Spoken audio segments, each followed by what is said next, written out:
Om Sangitaya Namah. Hello, welcome my honorable listeners.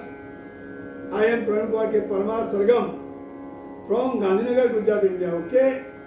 Today I am going to explain theory, and in this theory I am going to present some definitions, just as Ghasit, Karnaswar, Mint and Sud. Before that, you are requested to share and like my video and subscribe the channel. Okay. नमस्कार, मैं पीके परमार आ गया हूँ. राग नहीं लाया हूँ साथ में थियरी की समझूती लाया हूँ.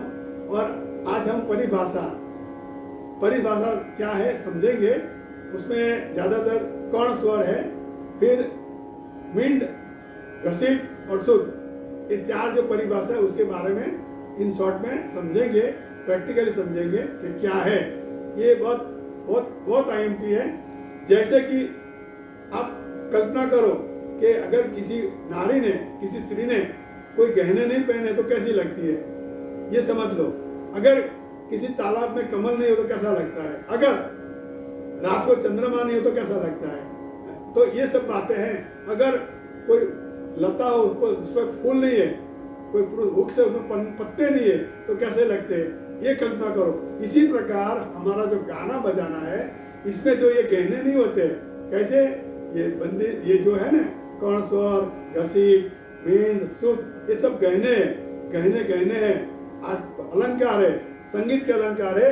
और उसको बराबर हमको साधना चाहिए, हमको बराबर उसको रियाज करना चाहिए और हमारे गायन वादन में आना ही चाहिए. ओके. तो समझ लेते कि क्या है. तो सबसे पहले कर्ण स्वर. तो कर्ण स्वर क्या है कि जब कोई भी स्वर हम गाते हैं, बजाते हैं, तो उसी स्वर के ऊपर या नीचे किसी स्वर का थोड़ा स्पर्श करने का, ज्यादा नहीं, थोड़ा स्पर्श करने का, उसे हम कर्ण स्वर कहते हैं. जैसे कि मुझे गंधार गाने का सा गा गा गा गा गा रे गा, तो ऊपर का ग तो प लिया तो प कर्ण स्वर हुआ और ग गंधार है, वो मूल स्वर हुआ. और रेगा सा रेगा तो ये गंधार मूल स्वर हुआ और कर्ण स्वर ऋषभ हुआ. यानी ऊपर या नीचे कोई भी हम ले सकते हैं. अब जब लिखना हो तो क्या करेंगे, गंधार के ऊपर बाईं ओर पंचम स्वर थोड़ा लिखेंगे, छोटे अक्षरों में लिखेंगे. ग के ऊपर प लिखने का बाईं ओर छोटे अक्षरों में. और ऐसे रे होता रेगा, तो ग के ऊपर रे लिखने का छोटे अक्षरों में बाईं ओर लिखने का. ये लिखने की मेथड है. ओके. देन सेकंड इज घसीट. क्या है घसीट? व्हाट इज घसीट? तो घसीट में क्या, देखो ये तीन डेफिनेशन एक साथ में समझने का है.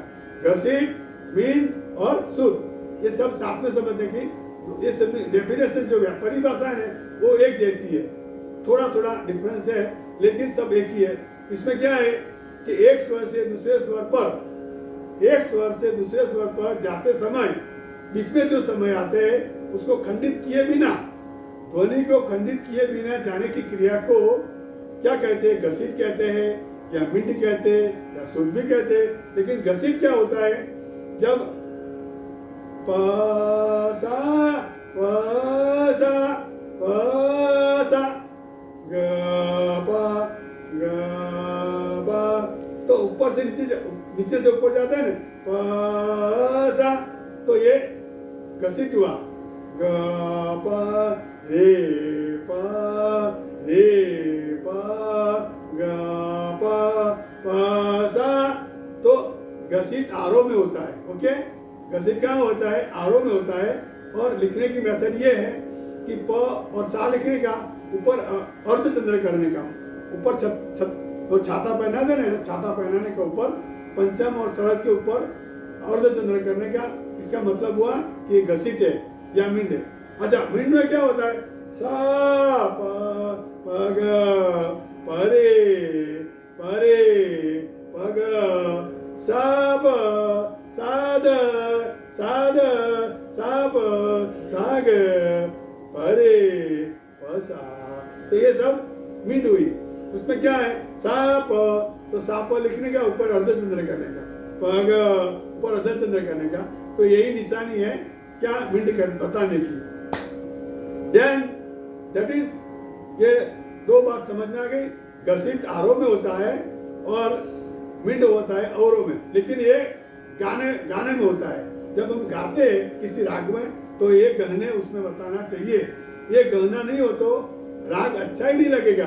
अगर आपको दरबारी कानड़ा गाना हो तो विंड घसीट के बिना दरबारी कानड़ा हो ही नहीं सकता।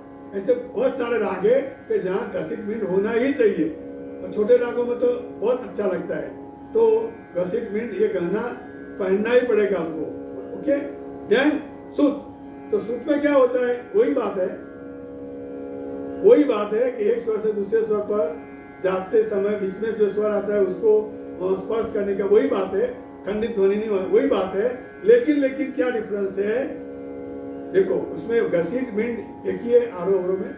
इसी प्रकार जब वायलिन जो इंस्ट्रूमेंट है, तार वाद्य है, उसमें हम क्या बोलेंगे, तत् इंस्ट्रूमेंट है, तत् वाद्य है। तो तत् वाद्य में जब गज होता है ना, वो ऐसे करते हैं ना, ऐसे करते हैं। तो वायलिन में है वो दिलरुबा होता है, तो सारंगी होती है, ये सब जो इंस्ट्रूमेंट होता है ना, तो उसमें क्या करते हैं कि ऐसे वो आता है। और जहाँ भी और जगह भी जहाँ क्या करते हैं कि ऊपर से नीचे या नीचे से ऊपर जो अपनी फिंगर है उसको घसीट कर ले जाता है ना, तब जो आवाज निकलती है ऐसे जो इंस्ट्रूमेंट है इसमें भी घसीट करके हम करते हैं ना, तो उसको सूत कहते हैं।